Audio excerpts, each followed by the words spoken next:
उत्तर प्रदेश के बागपत के खेकड़ा थाना के मुबारकपुर गांव में एक घटना सामने आई है। जी हाँ, यहाँ पर दो किसानों की 10 बीघा फसल जो है जलकर खाक हो गई। तकरीबन लाखों रुपए का ये गेहूं की फसल जो है जलकर खाक हो गई। बताया जा रहा है कि ऊपर से बिजली की वायर जा रही थी, जिसकी चिंगारी गिरने की वजह से खेत में खड़ी फसल में आग लग गई। आप देख सकते हैं कि किस तरीके से 10 बीघा जो फसल है वो जलकर खाक हो गई। तस्वीर हम आपको उत्तर प्रदेश के बागपत की दिखा रहे हैं, जहां पर किसानों की ये फसल जलकर खाक हो गई। वहीं किसानों ने सरकार से मुआवजे की मांग करी है कि किसानों की जली हुई इस फसल पर सरकार उनको मुआवजा दे, क्योंकि उनकी जमा पूंजी इसमें लगी हुई थी और तकरीबन 10 बीघा की जो फसल है वो जलकर खाक हो गई। पूरा मामला आप बता दें, बागपत के खेकड़ा थाना के मुबारकपुर गांव का है, जहां पर एक किसानों की फसल जलकर खाक हो गई। तस्वीरों में आप देख सकते हैं किस तरीके से किसानों की एक गेहूं की फसल जो है जलकर खाक हो गई। यहां पर देखिए किस तरीके से जो बिजली के खंभे हैं और बिजली के खंभों की ऊपर से चिंगारी गिरने की वजह से ये पूरा मामला सामने आया, जहां पर किसानों की ये फसल जलकर खाक हो गई।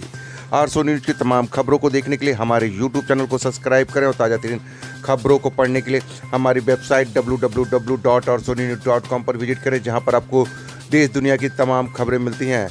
आरसो न्यूज़ के लिए आप देख रहे हैं उत्तर प्रदेश से साबान मलिक की एक खास रिपोर्ट आरसो न्यूज़ पर।